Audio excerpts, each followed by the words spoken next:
How's it going, everybody? This is Dave Meltzer. We're going to be here for the next 2 hours talking pro wrestling. We got Brian Alvarez here. No guests because we just have, quite frankly, too many topics to discuss, and we've got every single phone line lit up for several minutes now. So, anyway, I figured it was going to be that way this week because of all of the things that went down.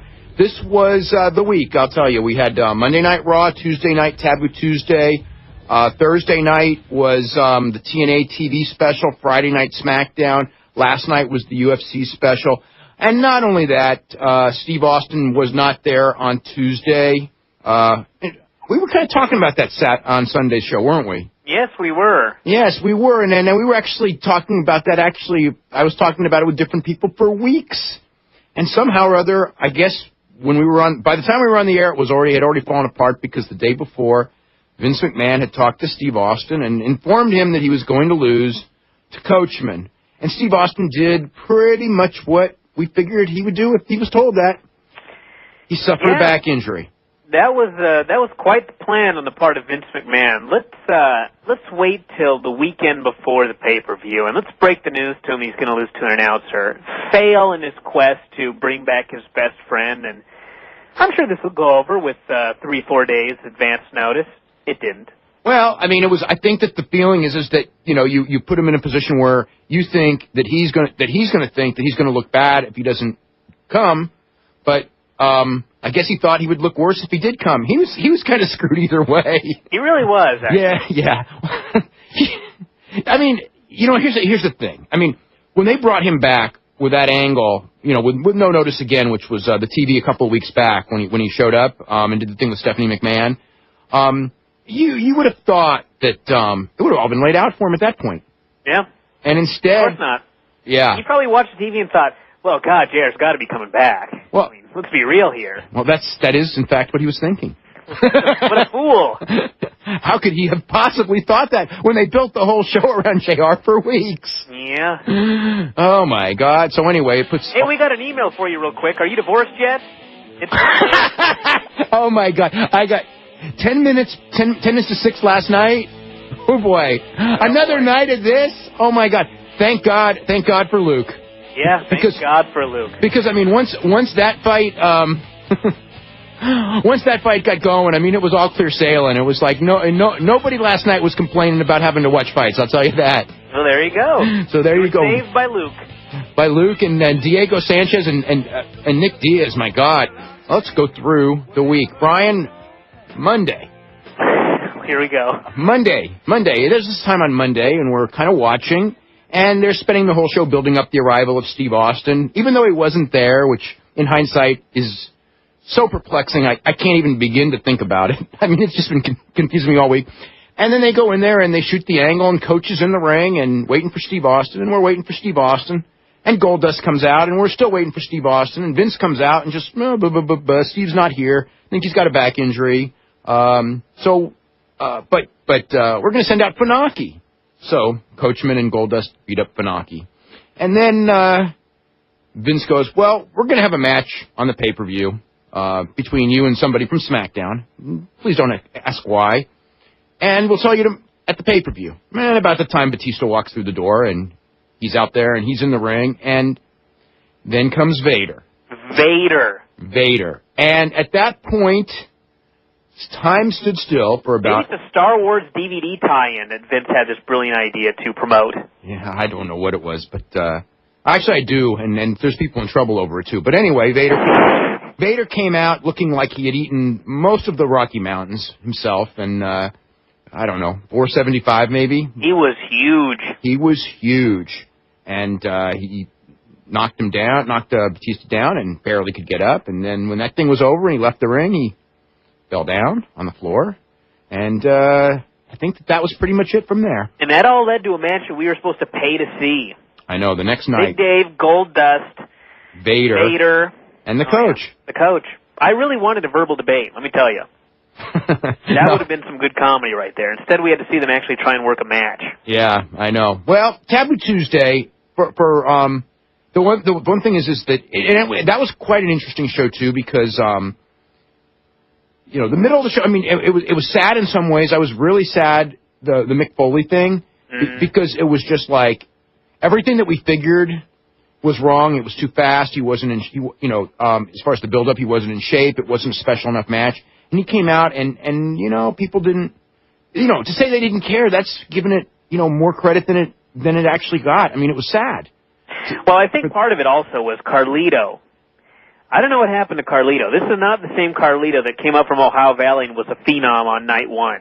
This is entering back into Ohio Valley Carlito territory these days. Well, nothing happening, and it was the wrong opponent, no promotion, and just not good. I'm not as down on Carlito, but it was, it was too quick, obviously, to do it. It was a desperation move that didn't work at all.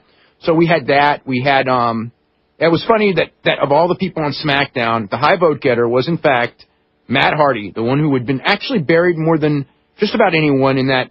Well, Bob Holly's obviously buried more, but the second most.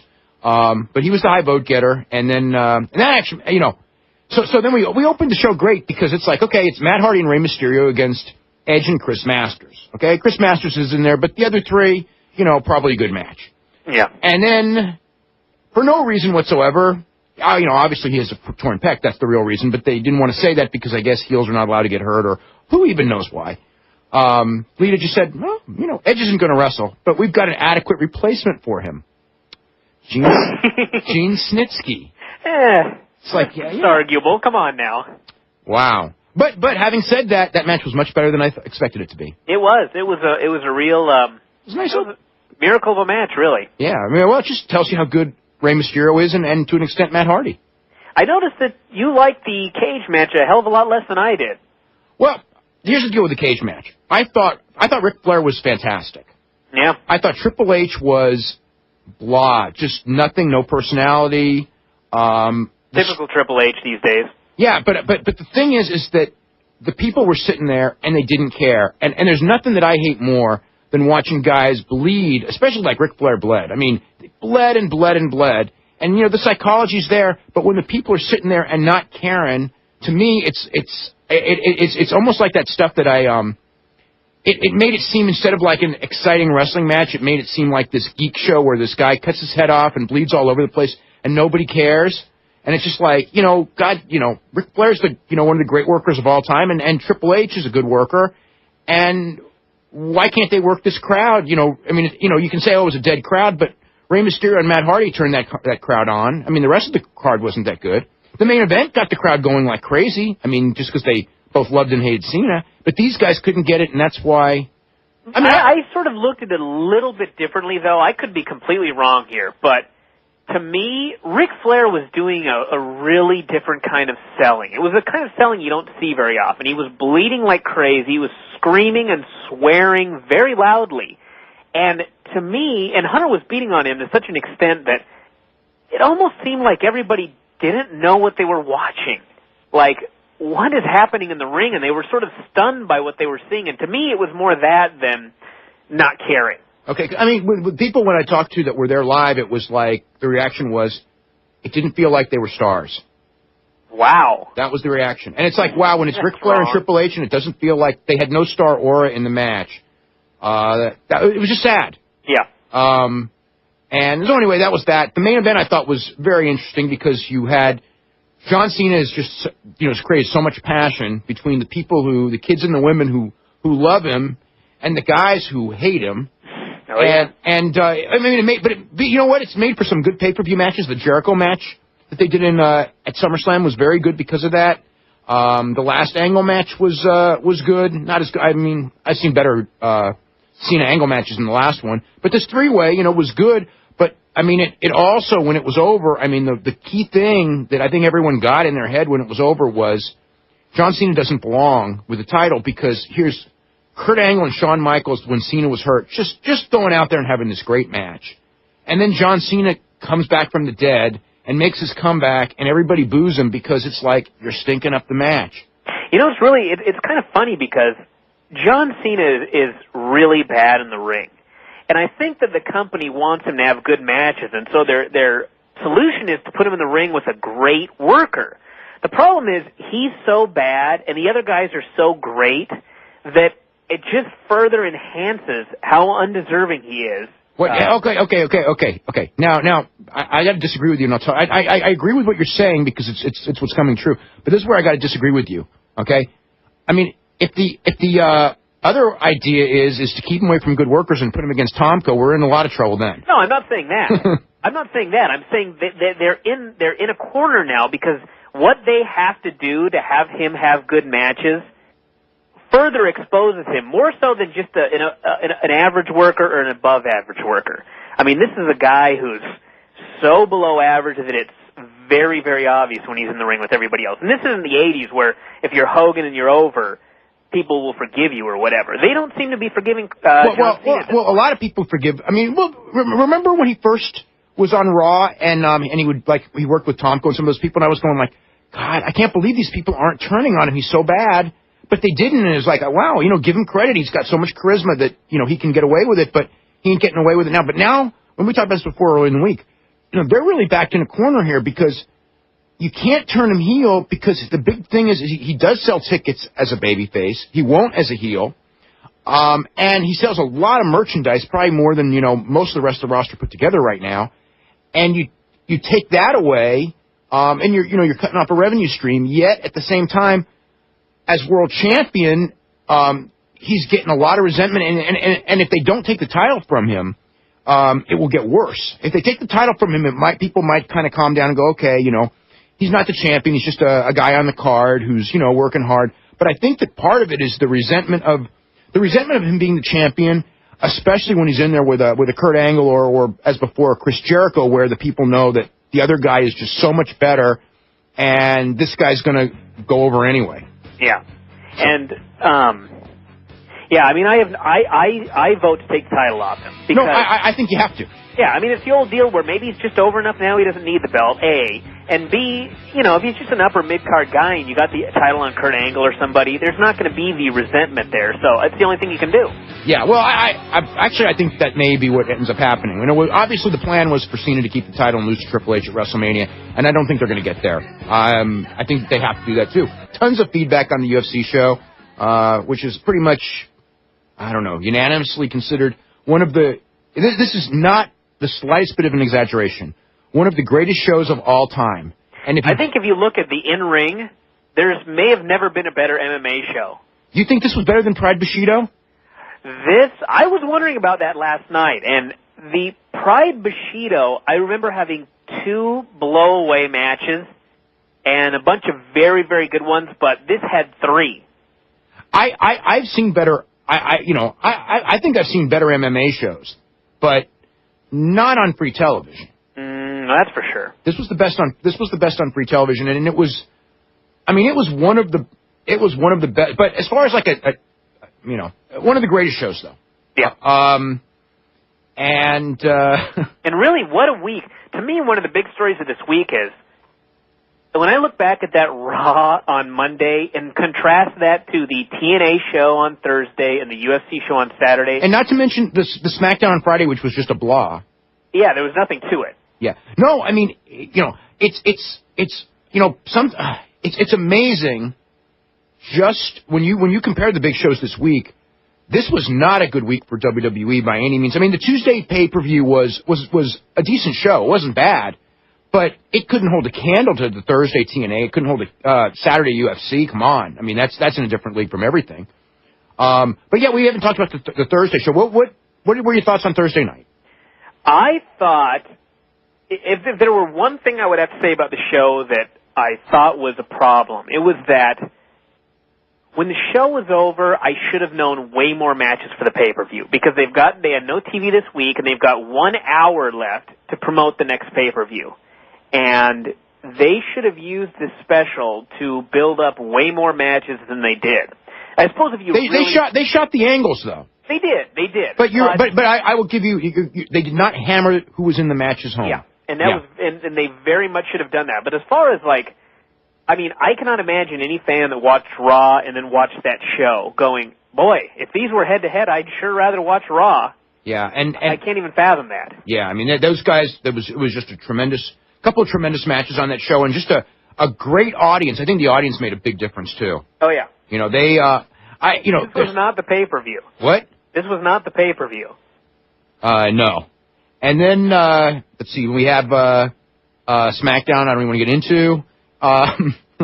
Hey, I've seen worse SmackDowns, I'll say No, that. it was just there. Yeah, there's nothing to it. No, it was better than Raw.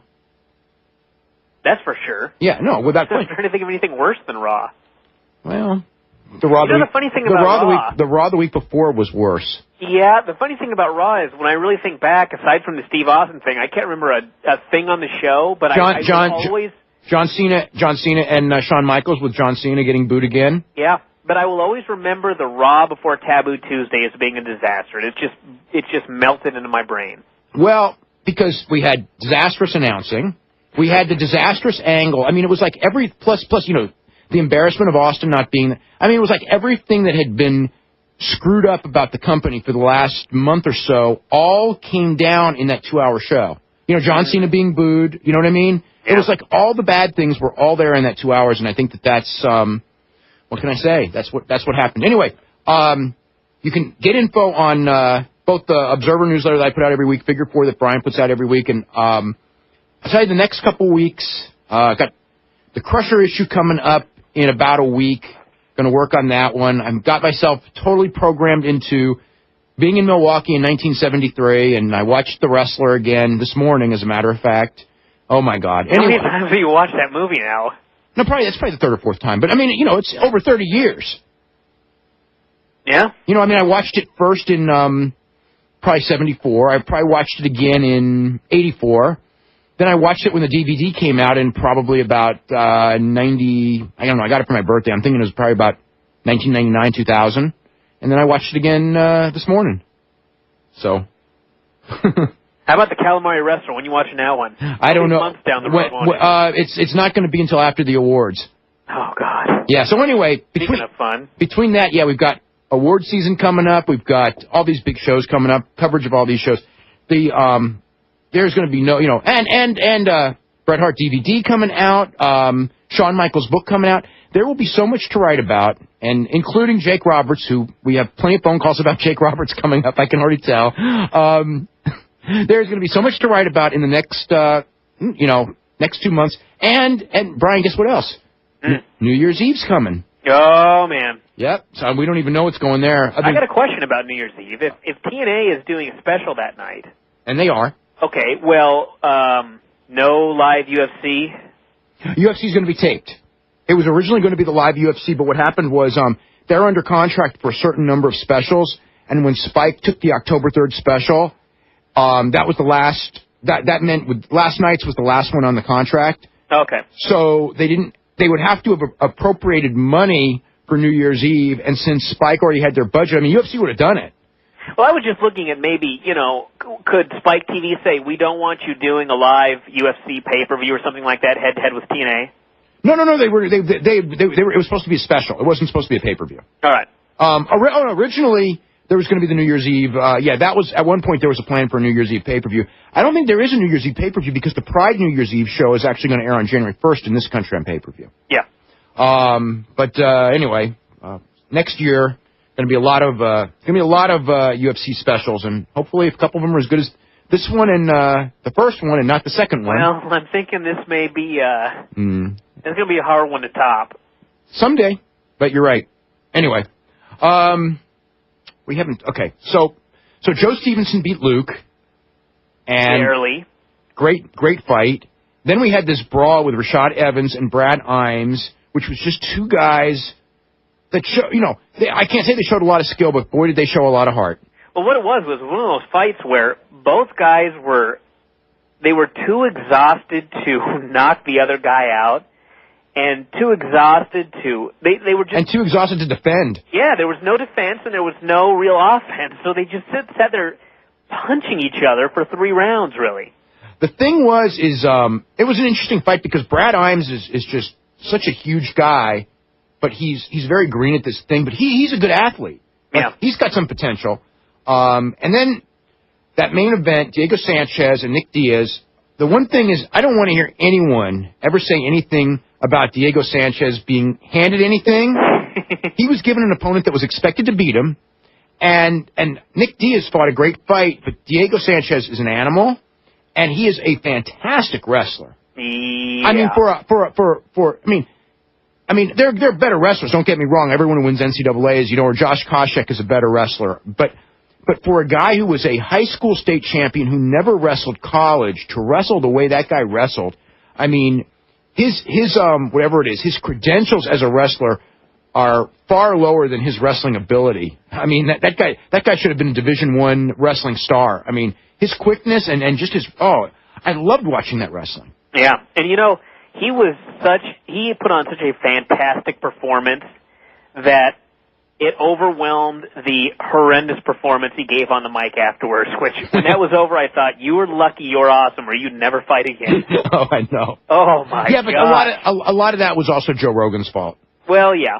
But it was the same stupid question. What do you think of the fight? And he said nothing until he finally said, "That's some action," and then he said nothing else. But then he wanted to thank his sponsors, and they ran for the hills. Yeah, and then he actually got it in. He actually said they said we could plug Zions, and then he plugged Zions and got a few more in while he was at it. You would think he could plug Zions. Yeah. Yeah, but I mean, but my favorite part of the show, except for the fights, was the interview with Korn.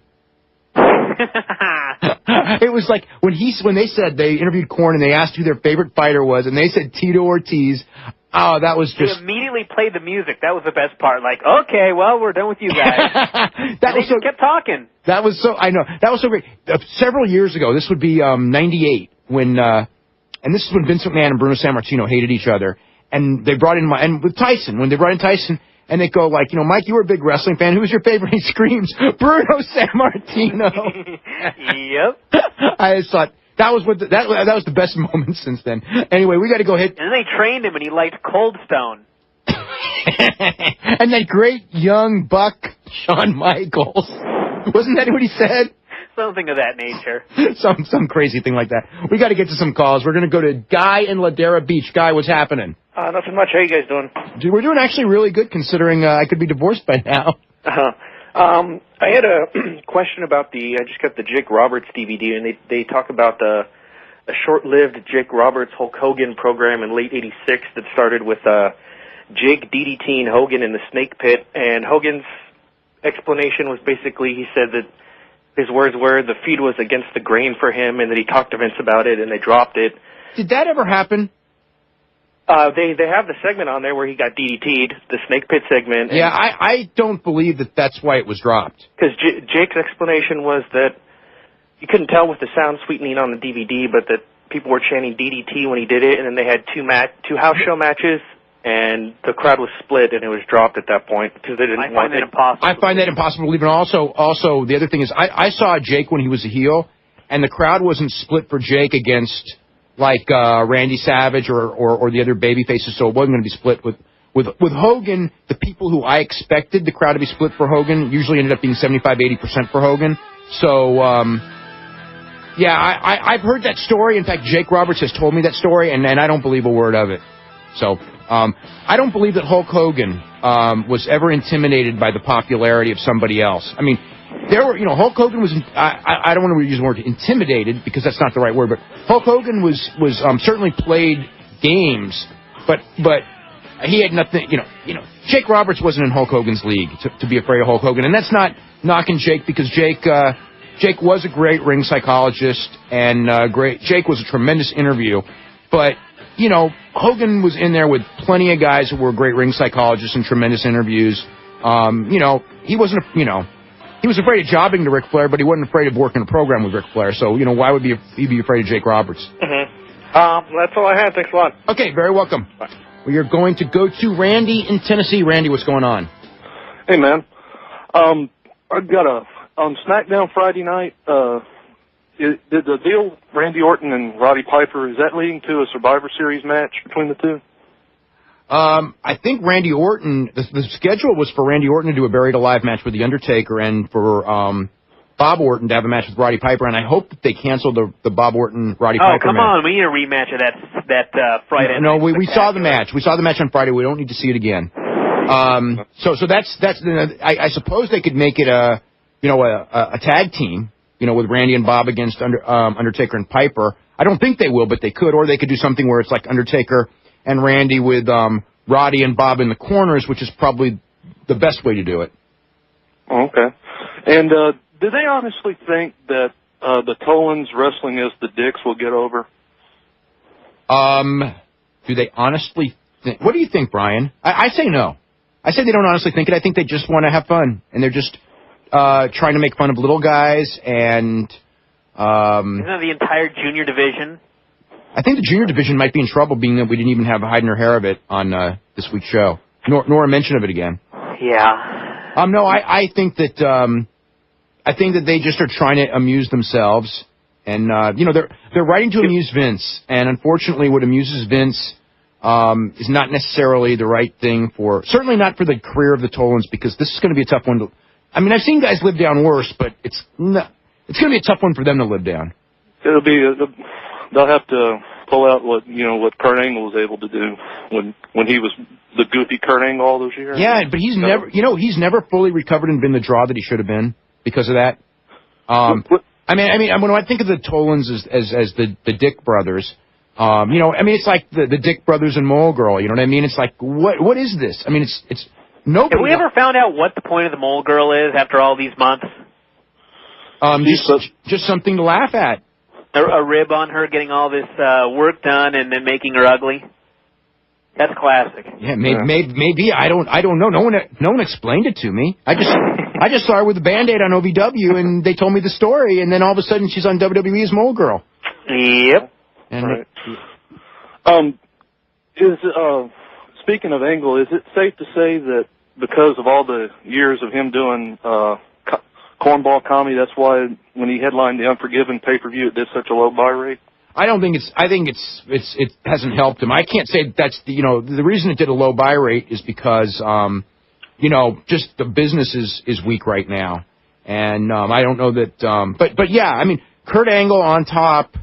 I mean, there've been when business was hot, Kurt Angle on top drew great, but I don't know that he's ever fully recovered in the sense of being. I mean, the work he does and his change in his persona has been the persona of someone who should be very effective in that role. But as far as drawing money, it hasn't been. And there's a lot of factors, but I think that's a big part of it is just the way he was used the first several years of his career. Okay. Well, thanks a lot, Dave. Appreciate it. Very welcome. Hey, do we know anything about the coaches for the next season of Ultimate Fighter? No, we don't know. Okay. Yeah, don't know. Let me think. Who would be good coaches? I'd heard somewhere they were going to do Rich Franklin. They just did Rich Franklin. I know. That's why I was surprised. Yeah, I don't think if they would. Who I'd really like to see is, except for his promo last night, was Diego and Nick Diaz. No, they're not ready. People, plus, I don't think they want 22 and 23-year-old coaches. The coaches have got to be, guys in their 30s. I'm talking hate. No, I mean as a feud, yeah, they should do a rematch between those two in a couple of months. I mean, but not coaches on the TV.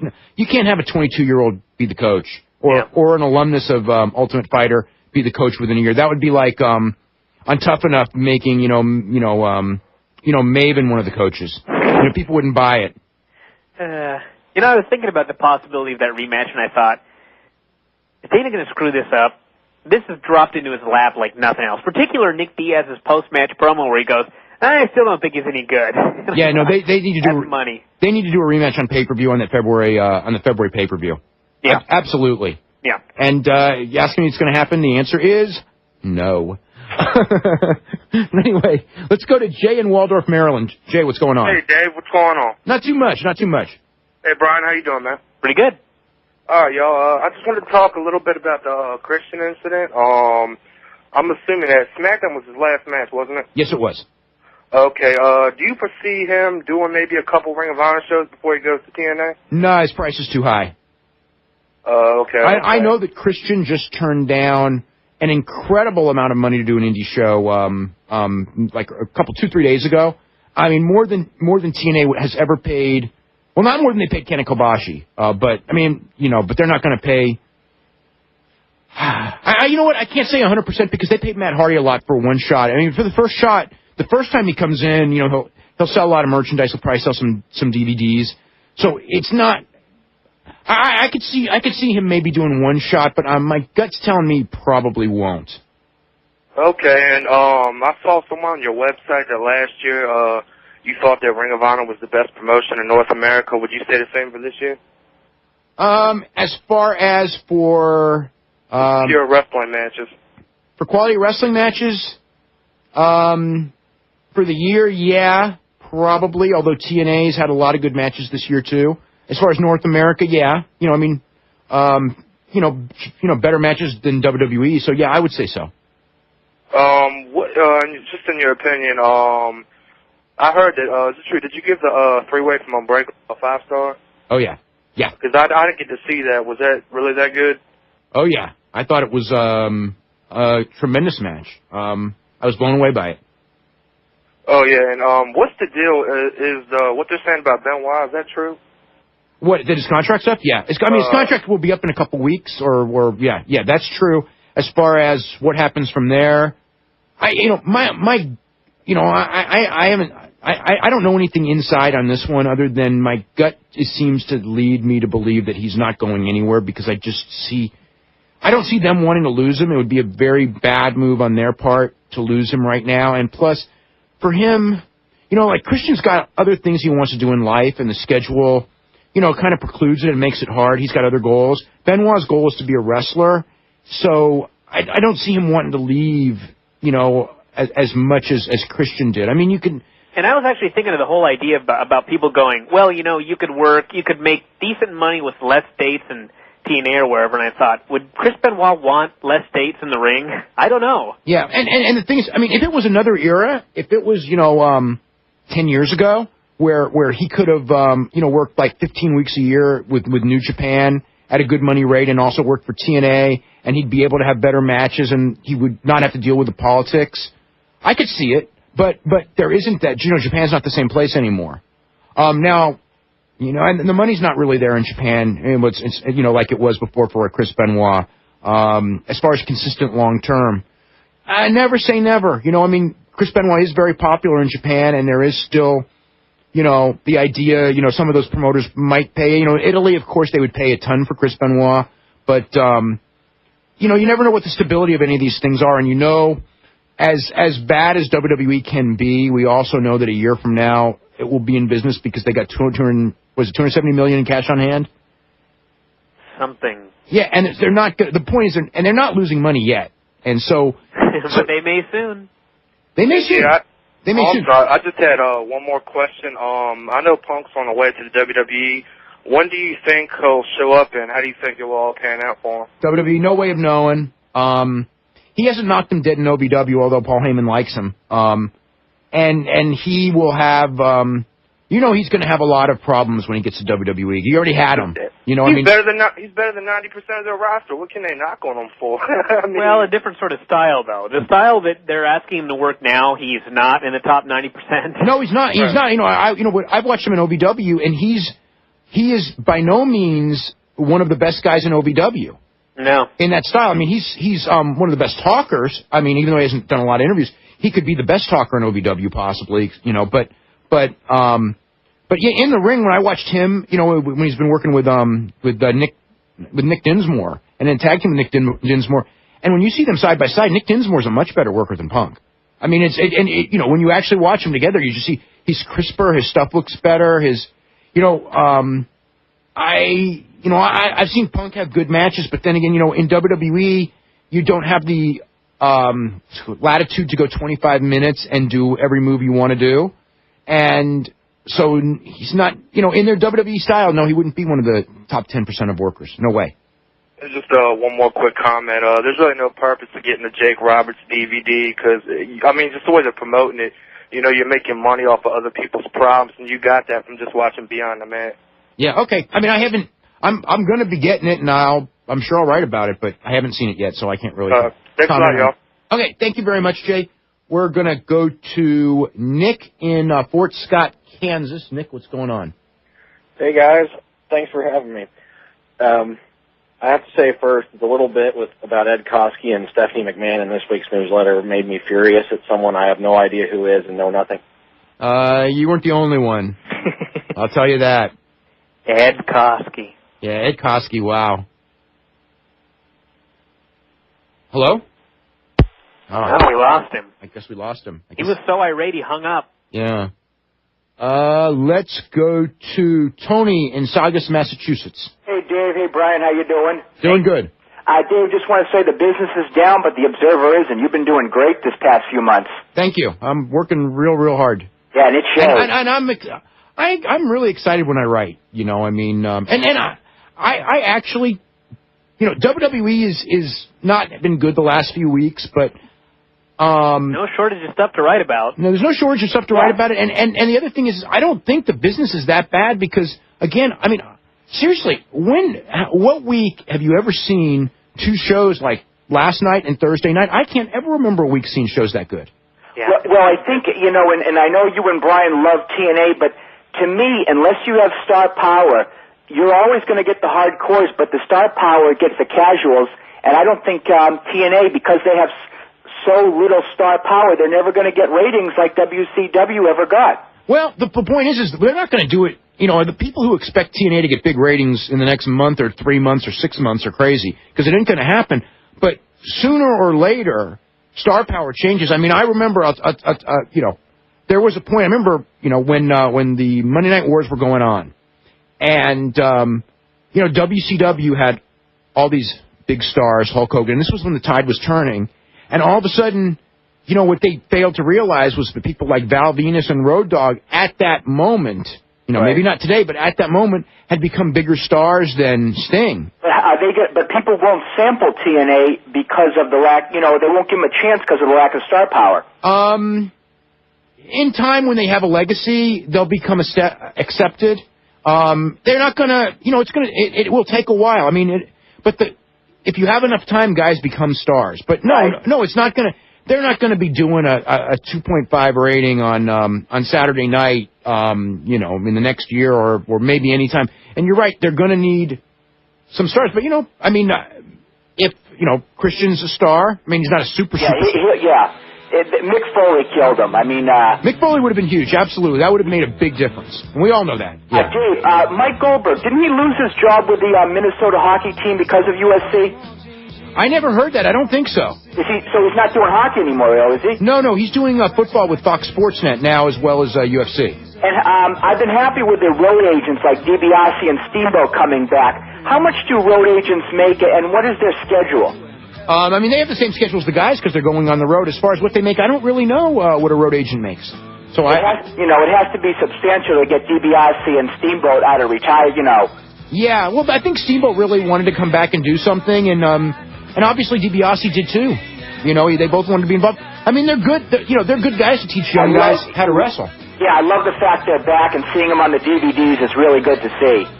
Yeah, they're very valuable there. I wish that they could use them more in a television role. You know, as far as if you see DiBiase, you'd know they can't. He's slightly out of weight. I mean, slightly overweight. Yeah, no, DiBiase I don't really want to see in an angle, but Steamboat I think can be in an angle. Arn Anderson, I think, can be in an angle once a year. Quick question, Dave, my last question. Why don't a lot of guys that wash out of the NFL or any other sport, why don't they get into pro wrestling? Is it that there's no off season? I mean, I can't understand it. That's a great question. Brian, you have like a very quick answer as far as why more NFL or people who are college football stars that don't make the NFL or short-term NFL players aren't in professional wrestling today. I don't have a short answer, actually. Yeah, I don't. I'm the wrong guy. Yeah, I think that very short answer is that professional wrestling is really hard on your body, and I think that it shocks a lot of people. And also, when you start as a professional wrestler, you start, like if you're an NFL player and you're used to making hundreds of thousands of dollars a year, it's very hard to start as a professional wrestler where you really don't make all that much money. $750 a week in Ohio Valley and Louisville. Yeah, and they're not giving like if they were going out there and recruiting players and giving them the kind of a starting pay that Brock Lesnar got or Kurt Angle got, they could get some guys. But now you're getting the guys. I mean, like the only one, Monty Brown just wanted to be a pro wrestler so bad, and he was willing to make no money, and he still hasn't really made big money or by any means as a pro wrestler, but he wants it really bad. And most of the guys, when you're used to making tons of money and you can make tons of money elsewhere off of your football name, it's kind of hard, and you're used to playing in front of 50,000 people and then to go out there and, on an independent show and work for $25 in front of 100 people. It's tough. We're going to go to John in Weirton, New Jersey. John, what's happening? Hey, Dave. Hey, Brian. Hey. The reason I was calling was last week I had called in, and when all that Jerry Jarrett on the WWE.com thing came down, and you had just pretty much initially said, slap in the face. Just wondering if there's been any more information that you might know about. I know it was to bring in the big Russian dude. It seems like the story was hot for a minute and then fell off the face of the earth. I was wondering if you had any more input. I don't have anything new, but I'm sure that I'm sure that he didn't go over there to bring in a Russian dude. I think that, whether he was looking for a job there or looking for TNA to give him a bigger role and using that as leverage. I mean, he was obviously playing a game, and WWE was obviously glad he was playing it. And, I think that's pretty much what it is, and I think that's pretty much, what's going to happen from there? Is he going to end up working in WWE? We'll find out. I don't know. Who shows up for a job interview in a red turtleneck and a white fleece sleeveless sweater, though? That's Jarrett. Jerry Jarrett. Okay, man, son's full-length red trench coat that he runs into the ring with when he's trying to interfere. Okay, man, that's all I had. Hey, Blinking hats, come on. Later. Come on, hey, some people in wrestling, Brian, I know this will shock you having been in wrestling. Like how things change and styles change and all that? And sometimes, you know what I mean? Yeah. Kind of like the Crusher still wearing that plaid sports coat in the 80s. He's the Crusher. He's the Crusher, and Jerry Jarrett is Jerry Jarrett. Yeah. And he is. We'll go to Dave in New York. Dave, what's going on? Greetings. Yes. Yeah. So are you divorced yet? No, I'm not divorced. We were dealing in the first hour. Oh. There was a chance there. I mean, if the show last night was bad, I could have been in trouble, but... You were saved by Luke. Yeah, Luke and Diego and the Rashad fight. I mean, everyone was so into that one, too. So, I mean, yeah. What a week. What a week. Well, it's over. Now we start a new week. What was the precise moment that you realized Raw had turned into Thunder Monday? Vader. No, it was before Vader. Really? Yeah, I think it was when Coachman started commenting on the first match. You got started early. Yeah. Oh, was the Funaki thing supposed to be a dig at Austin? I didn't. It could have. I don't know because I don't know what it was a dig at. It was probably a dig at something. Maybe it was a dig at Japanese. I don't know. I don't know why because Funaki's from San Antonio and Austin's from San Antonio? Yeah, I know. They were driving buddies for a while, weren't they? They might have been. I don't know. Maybe. I didn't. I mean, I didn't pick up on it like, oh, they're trying to bury Austin. I thought that Coach dressing up as Austin was incredibly stupid when Austin wasn't going to come because it only magnified the fact that Austin wasn't there by him dressing up as Austin and talking about Austin for an hour. I think if you watch the entire show, there's so many segments with a whole bunch of different layers that really I wouldn't be surprised about anything, Funaki included. Yeah. I mean, probably, but I don't know what it was. And much of it is layers that nobody would understand except Vince and 4 other people. Well, that's why, that people are losing interest. But, I mean, they used to do that with WCW. Remember when they would do all those angles that, like, we would have to explain it every week because there's no way a television viewer could ever understand what they were doing? Yep. And they assumed, well, we're on the internet, everyone's on the internet, so they'll figure it out. And it's like, okay, that's how you lose casual audience. So I was thinking about UFC last night, Al. Do you think John McCarthy should have at least stepped in when Diego Sanchez hit that knee on Diaz? As far as stopping the fight, no. Not necessarily stopping the fight, but at least giving a warning.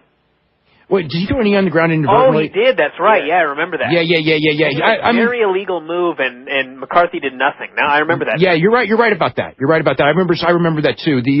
I think that he felt that it was inadvertent, and he wasn't. If he did another one, he probably would have. You know what I mean? It definitely looked like an accident. It looked like it was just from following through on the punch. Yeah, I mean, because I remember watching it, and I didn't think it was.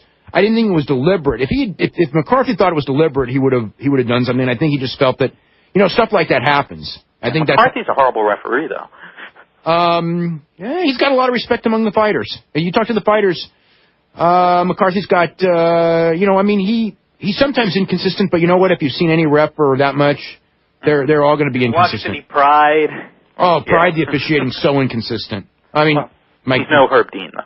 Well, and Brian will agree with that. There is no other Herb Dean. Well, but really, when I watched the show last night, that was one of the big things on the show to me, really was watching that show after watching the Shamrock Sakuraba fight. Wow. Yeah. Yeah, but, you know, Shamrock was knocked silly. Well, he was, yeah, but... Momentarily. But, no, I wouldn't have stopped it. But, you know, I would have given him the chance to recover. But that's, you know, they got a split-second choice. And you know, Pride, I think Pride is also trying to, you know, get their, you know, their rules into California, although I guess they failed at it, and into other states. So I think that they may be a little bit, you know, gun-shy when it comes to savage beatings right now. Yeah.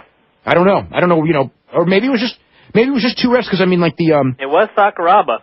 Yeah, but in the other one, too, but the other one was Centurion and, you know, Giant Zulu. That's right, yeah. Giant Zulu. And I have no idea why that was stopped. No one does. Yeah. The ref doesn't. Yeah, I know, really. Anything else, Dave? Yeah, I was thinking about, as far as Wrestler of the Year... Oh, boy, that's going to be a tough one. Here we go. Do you see, I mean, without revealing your picks, because I know you don't want to... Yeah. Do you see any real strong candidates outside of Mexico? Yes, absolutely. Really? Yes, absolutely. There are strong candidates in Mexico for sure, but yeah, I do. Yeah, because I'm just thinking, you know, Triple H only drew with Batista and then took 3 months off. I mean, I can't see anyone being as good an all-around package as, you know, Perro Aguayo Jr., Mystico, or Dr. Wagner. They might be the top three for North America. I mean, as far as, I don't know if they'll finish top three, but top three, I mean, I could, as far as North America alone, you know, Perro Aguayo Jr. and Mystico, pretty tough to beat, actually. You know, if you really look at it, because, you know, they draw every week. Perro Aguayo sometimes has horrible matches when he's in there with the Dinamitas, but, I mean, I've seen him having, you know, just incredible performances as well. And Mystico's in there with better people usually, but, you know, I mean, he's over like crazy. So, yeah, I mean, who would be, you know, the TNA guys don't draw. So, you know, that kind of, I mean, there's some of them are very good in the ring. They're candidates for sure, no question, you know. And Wagner, too. Yeah, know? The only other person that I can really think of is Kabashi. And, I mean, he's a strong candidate, but not as strong as the past 2 years. Yeah, because he wasn't the champion and because he was in a lot of semi-main events. He's a, you know, he's a candidate. But, yeah, I don't see him, put it this way, in a normal year, I would not even consider him as a good candidate. This year, he's a candidate. It's a weird year. It's a real weird year. Yeah, because usually you look at your champions, and this year for WWE, your champions are Cena and Batista, and I just can't see either of them getting many votes. Not for Wrestler of the Year. So it's a weird year. Oh, I just got a horrible idea for another candidate. Who, Jeff Jarrett? No, Rikishi.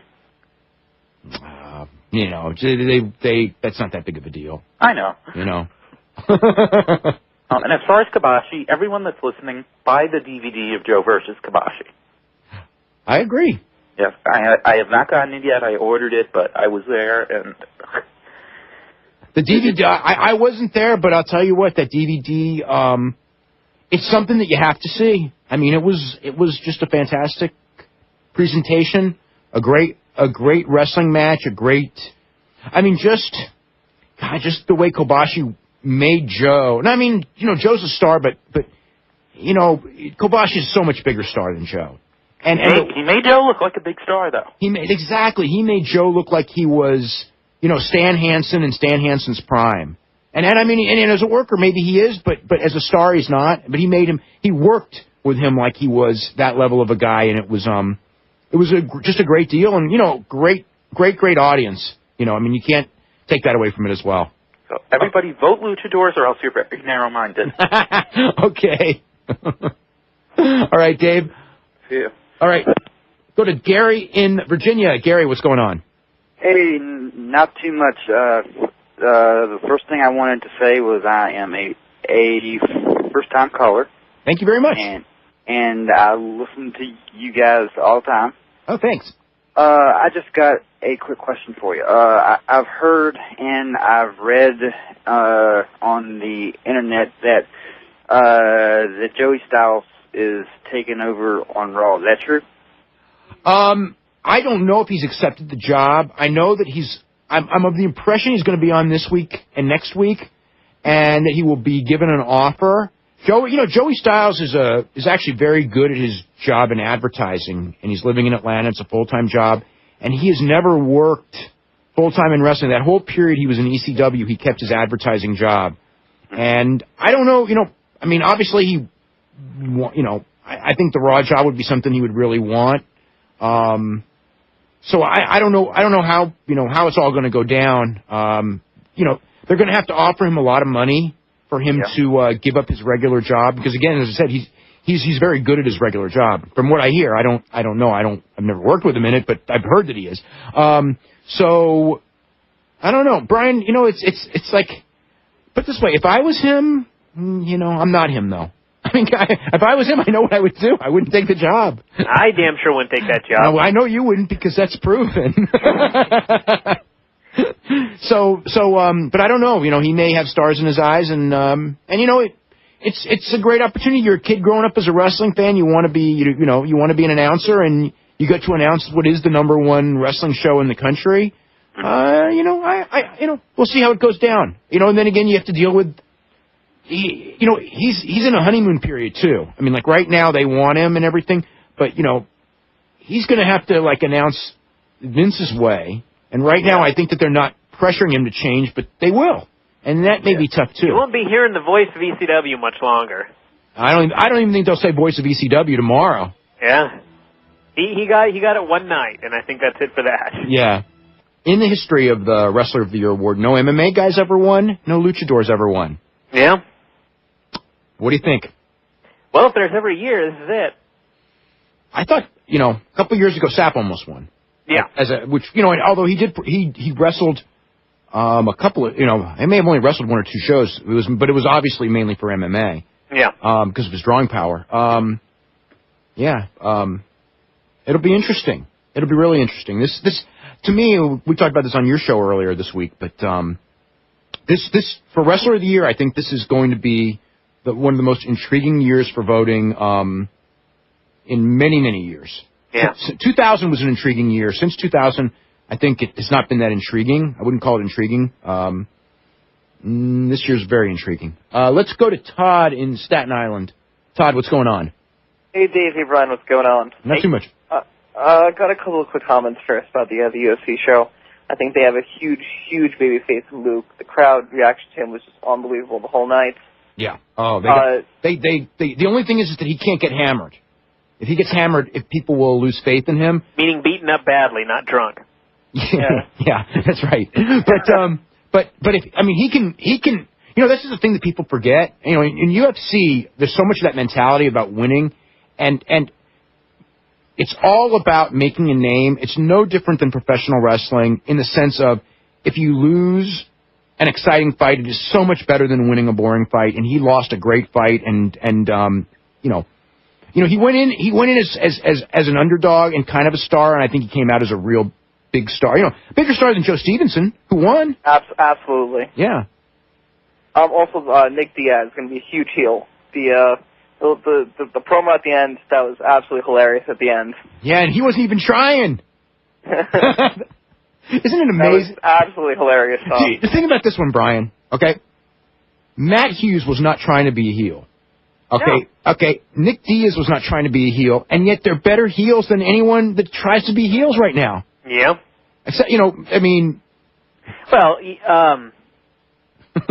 it's hard when you have a bunch of, I shouldn't make blanket statements because most of it's Vince, but you have a bunch of people in the back trying to write heel promos. You know what I mean? Yeah. When you just let a guy go out there and just do a heel promo. I mean, I'm sure there are a ton of guys in WWE that if you just let them go, they could cut a hell of a promo on somebody. Instead, it's completely scripted out for them, and it's all the same promo, it's all the same lines, and it's boring. He just had a great promo. He hated the guy. He didn't think he deserved it. He got beaten badly, and he still stuck with it, and that was awesome. And Matt Hughes was awesome, and they were telling it like it was. Can I tell you something about this morning? And I'm watching that movie, and there's a Superstar Billy Graham promo, and someone walks in, or not walks in, it was on, kind of half watching with me, and I go, hey, you knew who that was? And they go, oh yeah, it's Billy Graham. I go, hey, how come they can't script promos like that now? And it's like, because they didn't script this one. There was no scripting. Yeah, so. Anything, I guess is Todd still there? Guess not. We're going to go to Jeff in New York. Jeff, what's going on? Jeff? Jeff is... Jeff Jarrett, he got cold feet. Yeah. Okay, we're going to go to Ryan in Syracuse, New York. Ryan, what's going on? Hey, Dave, how's it going? Going pretty good. First thing, you guys said earlier about Joey Styles that they're going to try to kill off that he is the ECW guy. Do you guys believe that his whole gimmick was he would always tell the truth in a way, other than WCW and WWE? So is he just going to turn into another Vince McMahon sort of commentator, or is he going to be somewhat of the old ECW guy that when you ordered the pay-per-views you enjoyed the commentary? Well, I think he's got to keep his style, but you'll notice that there's certain things. I mean, even on Tuesday's pay-per-view, I could see things that he was doing where they told him to stop, and you know, they have this mentality, you know, of being control freaks.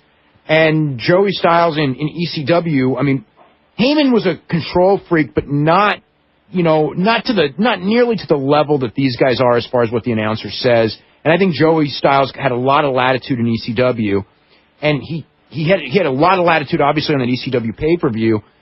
Week by week on Raw, I don't know that he's going to have that same latitude. And but then aren't you taking away what he's really good at, though? He's good absolutely. And aren't you don't you see that in the wrestlers as well?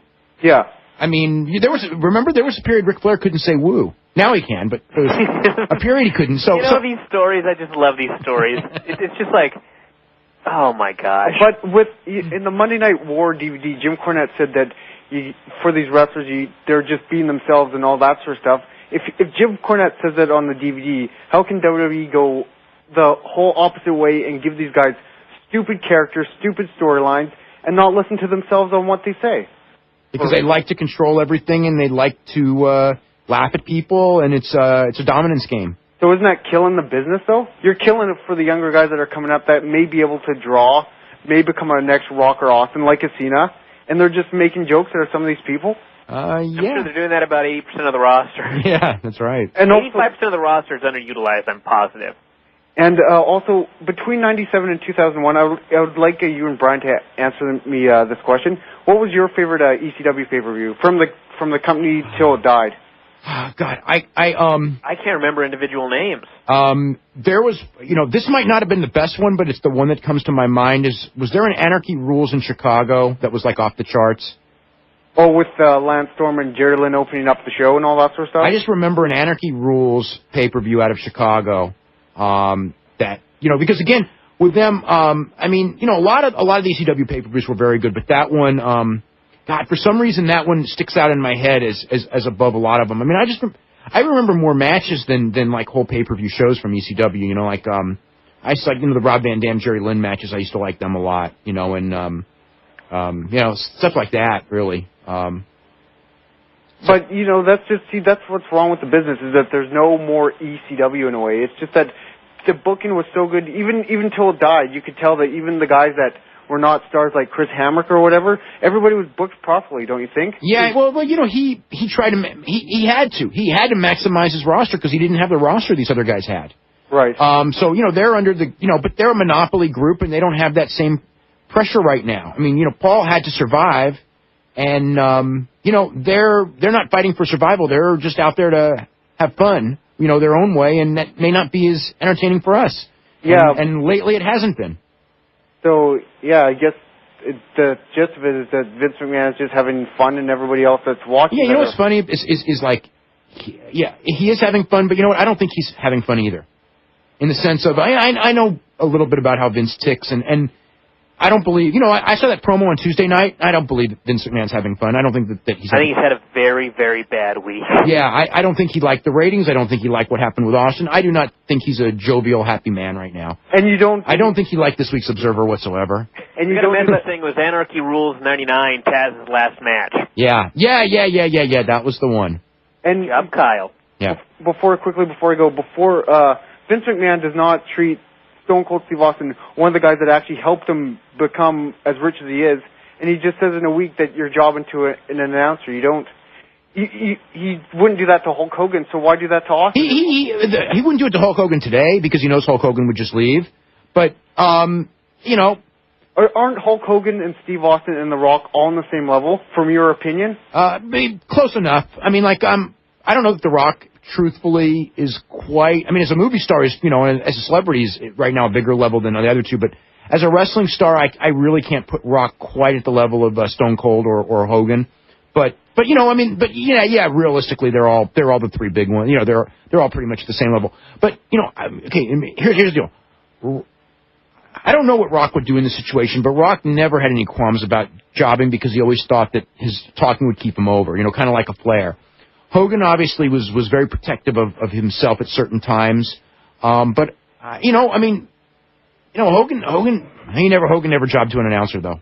I will say that never. Who did Hogan job to that would have been?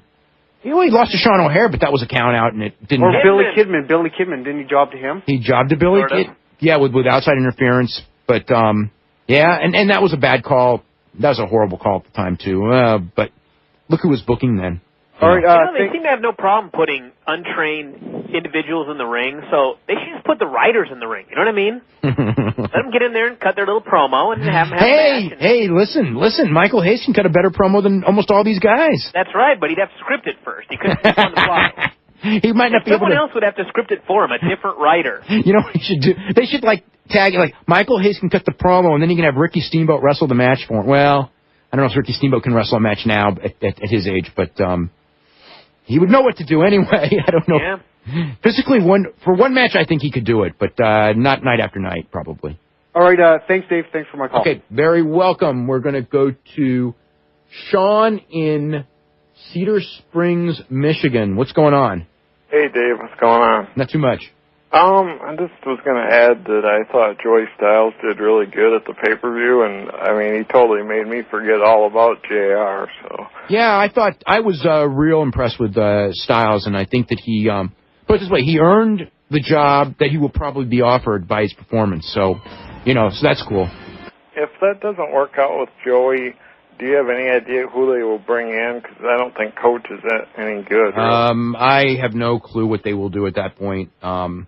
And I don't think they do either. I mean, it'll probably, I think the idea was Coach, which just shows how, what does that tell you? I mean, it's like any 5-year-old watching that show would have been able to see what would happen if they did that, and it happened, and they didn't see it, and it's just so, what's the word? It's really, I mean.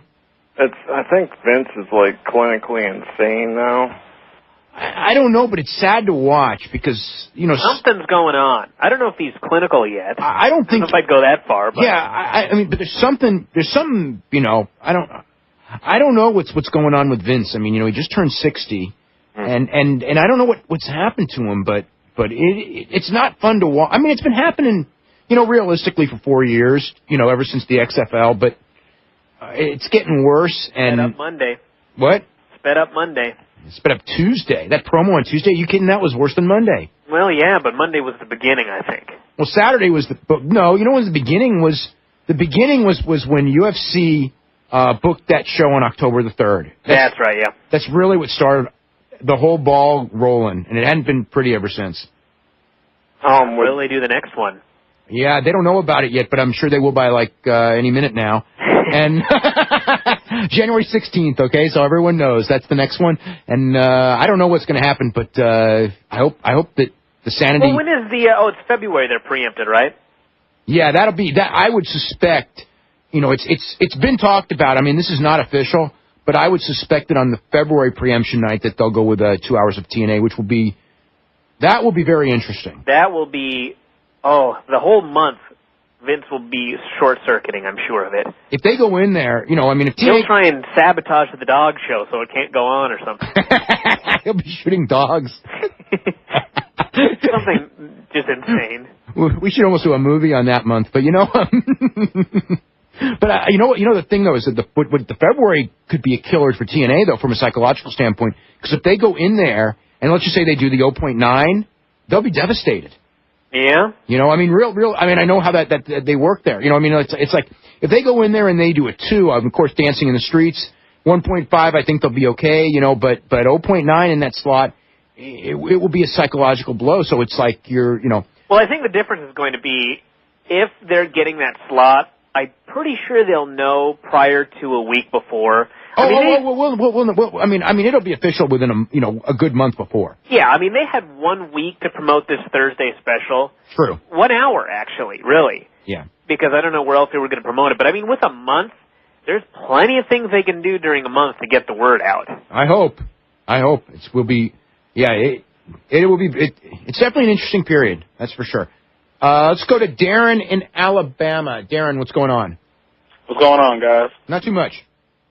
Kind of want to talk about a couple of things. First off, with the UFC, looking at the, of course, you know that Rashad and Joe's going to get contracts, but look at some of the other guys from the show. Who do you think is going to, you figure Luke's probably going to scoop one up, and Brad looks like in 2-3 years he's going to be lethal. Brad, you know, I talked with UFC this morning about Brad, and Brad's a real tough one because it's like they know that he's got potential. I mean, everyone does, but it's like there's not really very many guys at the UFC level as a heavyweight that he's going to be able to beat, and it's not good for him to start suffering losses because you know what I mean, because he'll lose star aura. So it's kind of a weird thing where it's almost better for him to be learned on small shows than UFC. Obviously, Luke is a star and should be around. As far as others from that show, Keith Jardine probably will get a little bit, but I don't know that he came off as a big star. Josh Burkham will get a shot, and Melvin will get a shot for sure. Those will be the guys. Do you know how those guys did on the undercard since they didn't get a chance to No, all three of the guys I mentioned all won on the undercard. Okay. They were all winners. I'm trying to think. Is there anyone else, Brian, that George Urgell will get a shot for sure? Yeah, George, yeah. And Jason Von Flew, I could see him getting a fight.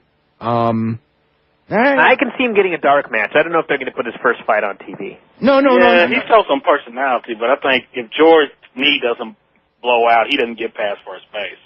Yeah, but I could see, you know, again, if they're going to be doing a lot of TV specials, I could see them using some of these guys. But you know what? They still got guys like Mike Swick and stuff like that from the first season that you know came in and did those quick knockouts and everything.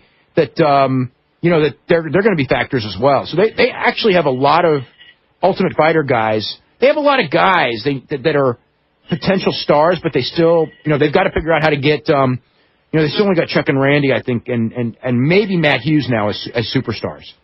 Yeah. You kind of figure that guys like Koscheck and Liebman might be kind of close to pay-per-view level at this point. Oh, they're going to be in pay-per-views. Koscheck was kind of derailed on that last one where we got knocked out, but they like him, and you got to remember he hasn't been training all that long either, and he's the best wrestler of all of them, you know, and then all the UFC. So. And I want to talk a little bit about Benoit. I know you mentioned that it probably doesn't seem like he want to leave, but considering Benoit's love for wrestling, wouldn't just the temptation to be able to work a program with Joe or Bryan Danielson, who's basically Benoit 2005, wouldn't that just kind of really appeal to him and make him seriously consider, especially if the WWE, not even if they don't lowball him, but just give him like a standard deal? Well, I think that, you know, it's not like he's working Gene Snitsky every night. I mean, he's going to be able to work with... He's working Booker. Yeah, he's working Booker. Yeah, he's going to be... I mean, it's not like he's going to be working bad guys. I mean, I think... I don't know this, but I just think as long as he's able to have good matches on a regular basis, as long as they don't completely lowball him and completely bury him and put him in a wig and put him in the mini division, I don't know. I think it would take a lot for him to leave, but who knows? And just how long do you think this Joey Styles thing will work? Because Joey's such an internet guy. You know, ECW was kind of a internet Joey's an interesting... Well, and he's Yeah, and he had the one wrestling thing, so Well, how much Vince hates the internet. Like, yeah, if it leaks out, they'll start blaming Joey for how the leak happened. Well, that's not, I don't really actually consider that to be an issue as far as stuff leaking out, but I do think that they would want him to divest himself from One Wrestling, and I do think that they would want him to toe the company line, and Joey's used to saying whatever he feels like saying. I mean, like, he can be swayed and stuff, but, it is an interesting thing. I got to say this, though. If Joey says no, if they make him a deal and he just says, I'm sorry, I'm not interested, wait till the next week with Vince.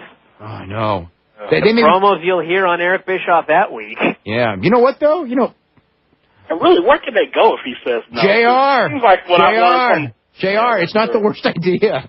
But what I'm learning from the Goldberg things is somebody's like doing play-by-play in some other type of sport, and they have aspirations of doing legit college football or something, because they said Goldberg didn't do it partly because he wants to do NFL one day. Yeah. So is it going to make that real difficult to find anybody who has aspirations of one day? Yeah, but hey, listen, doing the big sport? Seriously, with the money that they offered, people will die for that kind of money. If they want, I mean, I myself, I know five people, and so does Brian, right off the top of our heads, who would jump for that. Now, of course, when they went there for the interview, we would have to program them to dumb down, or they would never get the job, which is weird because look at the guy who's going to get it is Joey, who's not a dumb, who knows wrestling, which is the craziest part of this whole thing is what they want is someone who they can mold and who's never done wrestling on TV before, and yet the only person they can get who will not be, a disaster is the guy who knows wrestling. So it's a weird world. Darren, we got to get running, okay? All right, thanks. Okay, we're going to go to Jeff in New York. Jeff, what's happening? What's going on? Sorry about that disconnect. How are you guys doing? We're doing good. Okay. Question. You and Brian, I'd like to hear what was in your opinion, what was the best match last night, UFC? You want to go first, Brian? Oh, man. I don't know. I really can't pick one. There were three. There were three that were so good, and I guess if I had to pick one, I would eliminate the heavyweights, even though that was a hell of a fight. So the main event was really good. God, I don't know. I would go with the main event if I had to pick one. But there were three matches that would have been the best match on 90% of the shows. Yeah. Okay. Other question is there's a new, I wouldn't say a new sport because it's not a sport, but there's something new going on in martial arts. There's a fighting system that was introduced in movie Batman Begins called the KC fighting system, and it looks like a system that would really benefit MMA. I was just wondering if you ever heard of it, and is there any talk? I'm not familiar with it at all. It's like Krav Maga a little bit. Okay. Krav Maga. Yeah. Oh. Well, okay. if someone walks in and starts winning with it, everyone will copy it. That's going to be the nature of fighting for the rest of our lives. But they're going to have to come in and be able to win with it. Thing is with MMA, actually really this was before MMA. For years you would hear about fighting systems. And then UFC started, and the ninjas and the taekwondo guys, they all came in, and you don't see them anymore. No. So. No. Okay, we're going to get running, okay? Okay. Thanks, guys. Okay, we're going to go to Mike in Las Vegas. Mike, what's going on? Not much. How you guys doing? Doing really good. Actually, I take that back. Luke's a ninja. What am I talking about? He had a hell of a showing last night. Yeah. Well, yeah, but come on. He trains with, Matt Sarri, trains with a boxing coach. Yeah, you're right. Okay. Quick pick, Wrestler of the Year, Kid Yamamoto. He's the biggest ratings draw in the world, sells out all his crowds, he wins all his fights, and he's exciting. I will not argue that pick whatsoever. Brian and I were talking about Kid Yamamoto just a couple of days ago. Obviously a strong candidate. To me, Kid Yamamoto, the thing about him, the problem with Kid Yamamoto as far as winning the award is that Heroes is not on American television. And granted, Noah wasn't on American television, and Kobashi's won the last couple of years, so it's not impossible by any means. The thing with him that impresses me is that in fights, everybody cuts down in weight. And Kid Yamamoto fights at 140. If he was going to wrestle, when he was going to go into the Olympics and wrestle, and he's almost at that level, very close to that level as a wrestler, he would probably be going in at about 127, 125. And he's fighting in the 154 class, and he made it to the finals of that tournament, which had a lot of good guys in it. It was a great tournament, that Heroes 154 tournament. He's going against Genki Sudo, who's a 170, who's dropping 165 actually, who's dropping to 154. And he's going to go in at 140. He's got such a disadvantage, and the fact he's gotten as far as he has gotten it's a huge story, and he's got charisma-wise. For people who haven't seen it, I'll tell you that charisma-wise, man, he might be number one right now. Yeah, he's not going to win, but that doesn't mean he should win. Yeah, it's going to be difficult for him to win. I think he is a hell of a great candidate. A hell of a great candidate, to be honest. Yeah. And a quick request for Brian. Yes. Yeah. Play more Jimmy Rogers for your buffer music. I will do that. Thank you. Martin in Saskatchewan. Martin, what's going on? Martin. Yeah, hello. Hello there. What's going on? I want to talk about Nick Diaz. Uh-huh. It just seems a shame, all the people can't understand what entertainment's all about. He gets the booze, yet the only thing that would have impressed me with Sanchez is if he would have stood with the guy. We all know Sanchez is a whirlwind on the ground, yet he was doing Jack in the Box when Diaz wanted to stand, and then they go and they shove a mic in his face, and he says what he feels, and I guess that's what happens. It's just he did lose to a guy he promised to win, and then said that he wasn't impressed by him, and it came off pretty bad because he lost. But that's not the point. The point that I'm trying to make is that entertainment is entertainment, and I'm not. But here's the point. That was probably the most entertaining fight, and I've seen Nick Diaz in good fights. That was the most entertaining fight by far he's ever been in. Oh, I disagree. You see the Lawler fight? Of course I saw the Lawler fight, but this Lawler fight couldn't compare to this fight. Well, no, I'm not saying that it was a better fight. But no, all I'm saying is that it's about capturing imagination. Diaz and this one did. This one did. Everyone's talking about it. With the Lawler fight, 2 days afterwards, nobody was even talking about that fight. It was a great. I agree with you. I'm just what I'm getting at. You don't have to. It's like the mentality that when you go to the ground, it's boring. It's like last night killed that mentality. Hopefully for good. I'm not saying that. I'm just saying that there's this whole notion that Sanchez is some Zen master. He's about as Zen as roadkill. No. Sanchez is an excellent wrestler. He's a great wrestler, but he's an entertaining great wrestler. It's not a boring great wrestler, and that's the difference. Anyway, anything else, Martin? Because we got to go in just a second. I guess he's gone. Brian, thank you very much. Thank you. All right. Well, this 2 hours went real fast, didn't it? Oh, yeah. God, it was like watching TNA on Thursday. I couldn't believe when the 2 hours was up on Thursday night. That did fly by. The 3 hours last night was not so fast, but the 2 hours of TNA on Thursday was... I was amazed when it was over because it was so fast compared to Raw and SmackDown. Anyway, we'll be back next week with Bret Hart. So I'm sure we'll have another fun show. You listen to Wrestling Observer Live on the Sports Byline Broadcasting Network.